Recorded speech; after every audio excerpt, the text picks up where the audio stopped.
one hurt. Complete radial failure right at the toes of the welds. So obviously this isn't rideable right now. So after the modifications I've made to this chassis, this joint just wasn't strong enough anymore. So not only do I have to repair where it broke, but I also need to reinforce that whole area and add support to the rear hoop. But before I can get started on that, I'm gonna have to take the seat out, suspension off, and then also take the rear tires and trailing arms off to be able to do the full repair and get this thing back to trail ready. This buggy originally had a single full width swing arm with the engine mounted directly to it. After that broke last summer, I completely rebuilt the entire back end with chain drive trailing arms and a fully sprung engine mount that you see here. Unfortunately, that put a lot of load where this chassis was never designed to take it. Now the chain on the other side is going to be more difficult because I actually broke the master link, and so I welded it. So I'm going to have to grind that off.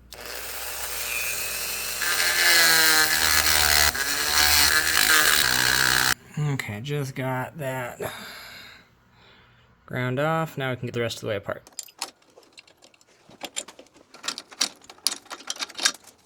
Now, since I've got these chains off anyways, I might as well throw them in some oil just to sit while I'm working on this. There you go. Chain soup.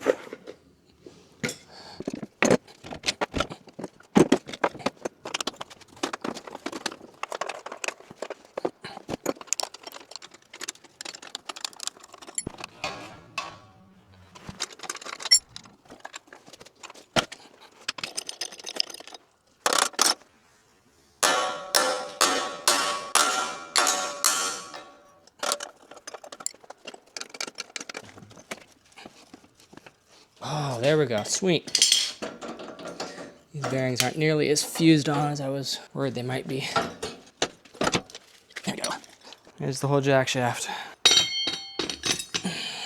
I'm going to remove these as well, just because we're going to be in the area. I don't want to damage my brake cable.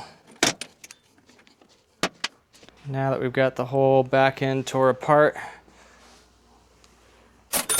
we can get really good access to both sides, as well as plenty of space to put in gussets.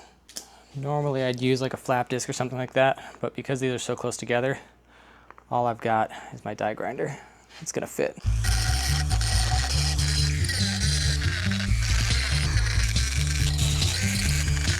Could be better, could be worse. Okay, now that we've got it kind of prepped, try to get this thing pulled together. That's not going to do it. There we go.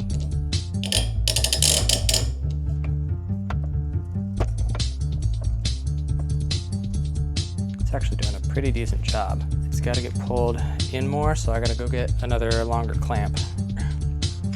Longer clamp.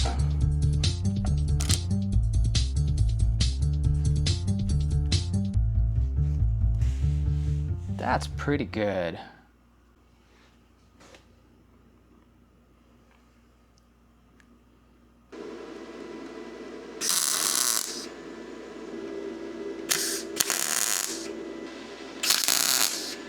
And now that we've got a couple of tacks, we should be able to pull the clamps off to have more room to actually finish out the weld.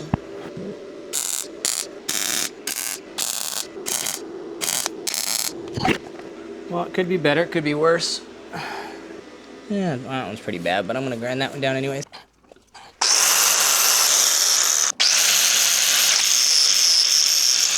I just noticed something that I don't like, and that is that over here, let's see if we can get a good shot of it.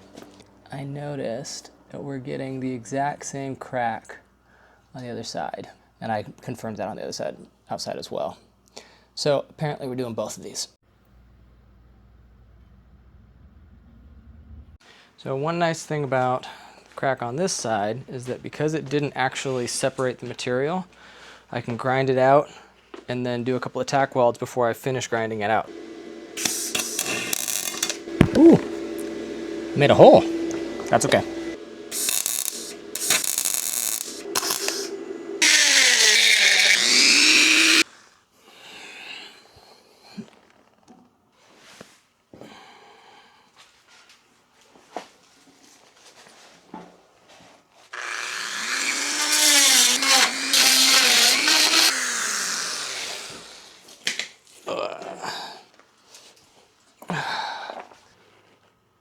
the crack went over there. I missed.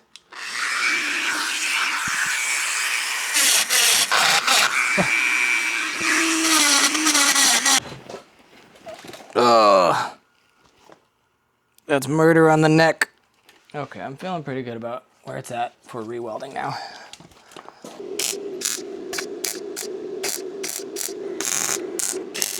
That's pretty terrible, but good enough.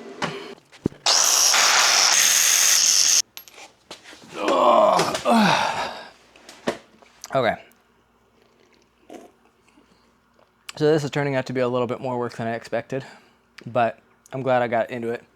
I'm trying to decide whether I want to actually do the straps or whether just doing the bridges between the bearing brackets and the frame and then the gussets on the back will be enough. Because I don't really want to cut down tube. It's kind of a pain. I think once I have the bridges between the bearing hangers and the chassis, that'll do everything that the straps would have done.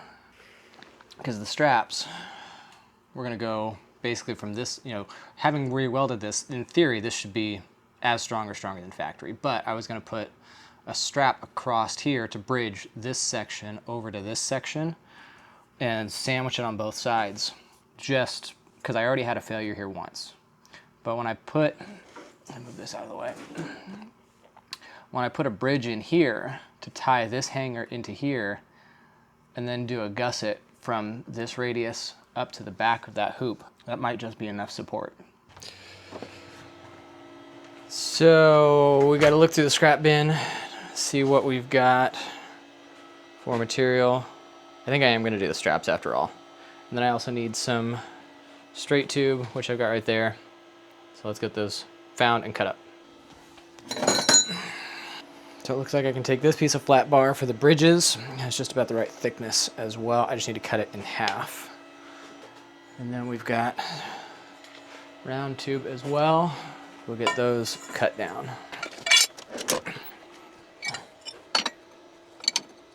These need to be that precise.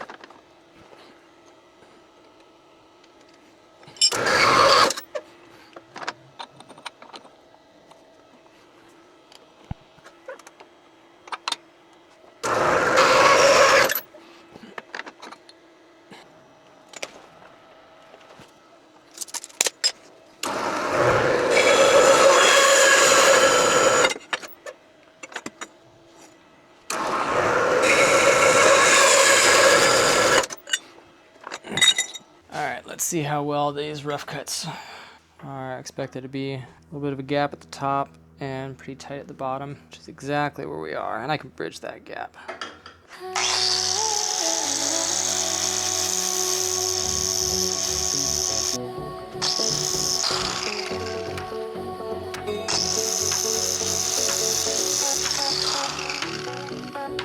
There we go.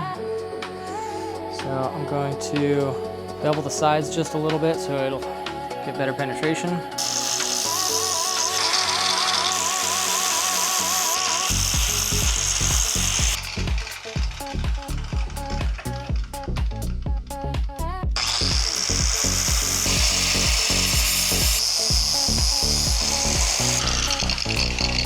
I just can't get this dang grinder in here.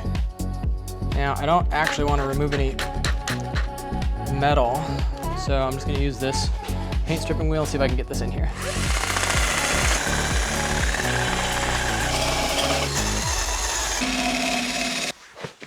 Get you a better view of what that looks like. These little wheels actually do a really good job.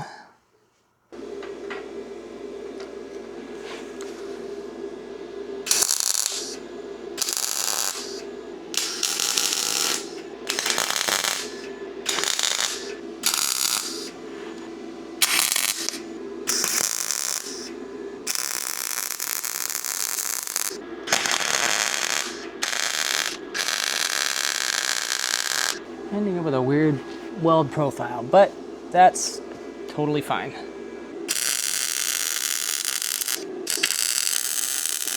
So what welding this bridge did is made it so that any force on the axle or on the jack shaft now no longer is just right here. It's actually pulling on this vertical as well. So this has a lot more strength now. grind this one flush.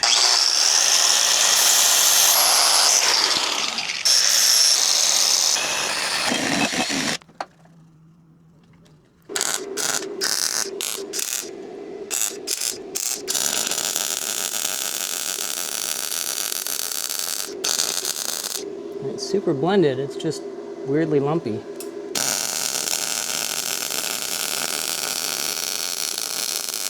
Less wire feed, more heat maybe? I'm getting a good heat affected zone on the back.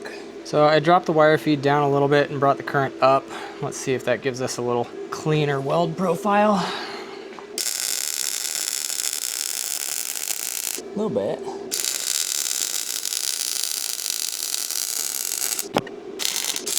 That was definitely a better profile in the corner there.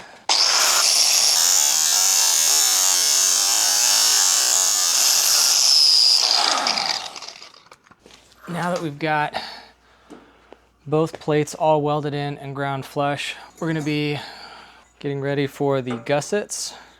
And these are essentially gonna go right about there. So I have to do a couple of fish mouth copes to get these to join up nicely. And then we should be good to go. All right, I need a Sharpie. My wife stole all my Sharpies. I found them.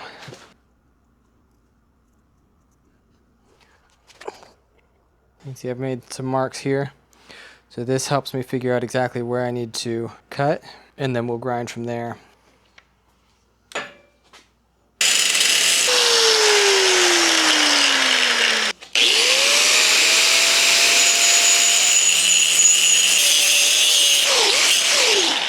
Well, I can't cut a straight line. I can cut a straight line, I just can't cut the right same rotation.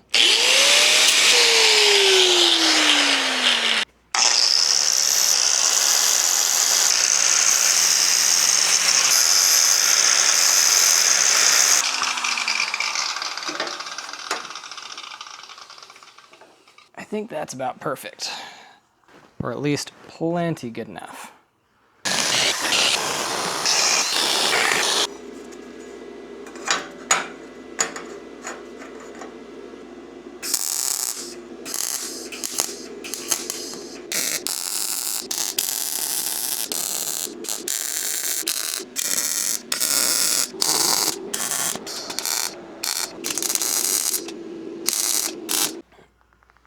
There we go.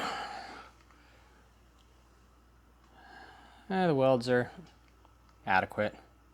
All right, time to go to the other side.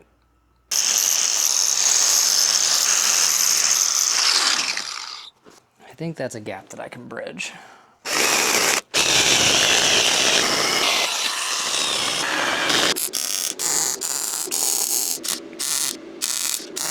Well, those aren't winning any awards, but they're good enough.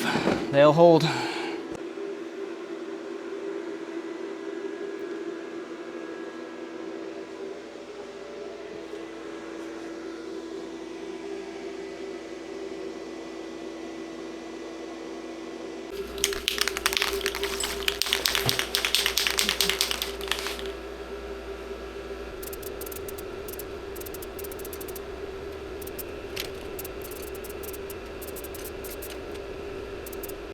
And now we get to start putting things back together.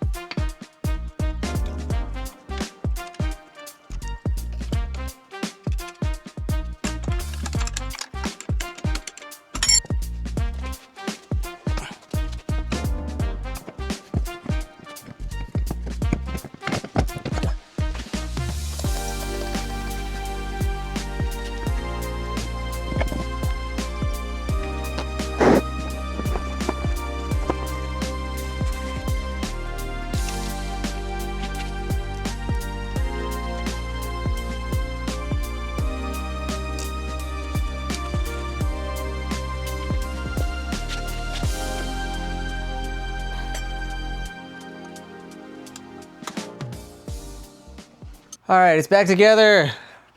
I'm excited. I'm really excited to get this thing back out on the trails and put it through its paces. I am very confident in this repair and reinforcement. I don't think it's gonna be an issue in the future. So next time you see this buggy, it's gonna be something else. It better be something else. Have a good one. Stick around if you want to see more stuff like this.